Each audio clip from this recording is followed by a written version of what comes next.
So yes, my current wife did call me a narcissist on her way out the door when she was leaving me. And no, I do not recommend you calling your current significant other a narcissist, because what would you do if somebody called you a narcissist? Would you take it kindly? Would you just like, oh, thanks, I am a narcissist? No, you would take it as an insult, because narcissist means bad person.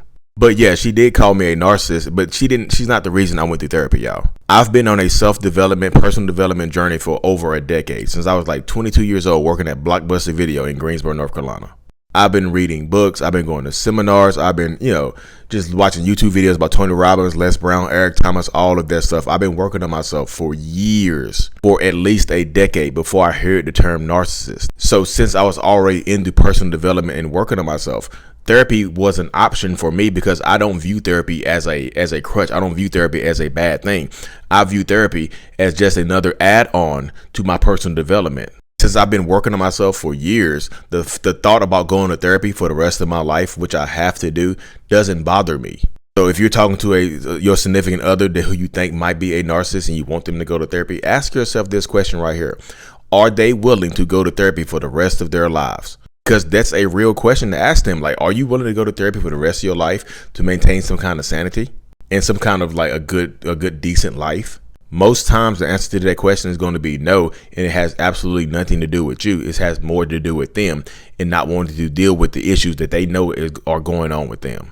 And yes, although there's no cure for narcissistic personality disorder, I'm okay with that, y'all, because I've never wanted to stop working on myself anyway. So if I have the goal of a cure in mind, that just gives me something. That's the finish line. Like I'm done with it. That means I'm done working on myself. That means I'm done growing. And through all the personal development I've done, if you're not growing, you're dying. It took a lot of work to get to this point, y'all. It's not easy, because being self-aware does not mean like happiness and fulfillment and things like that. Being self-aware means I know what I'm doing. I know what I have done. I have to deal with it and process that.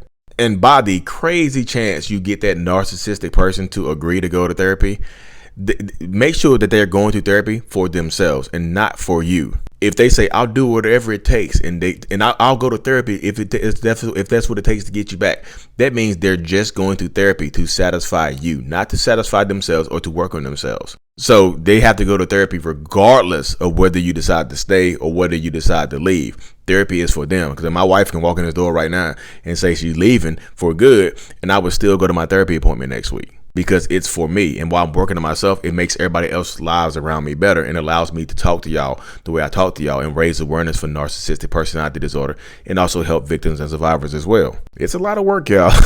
It really, really is. But I hope this video helps you, and I hope this brings some clarity to your life.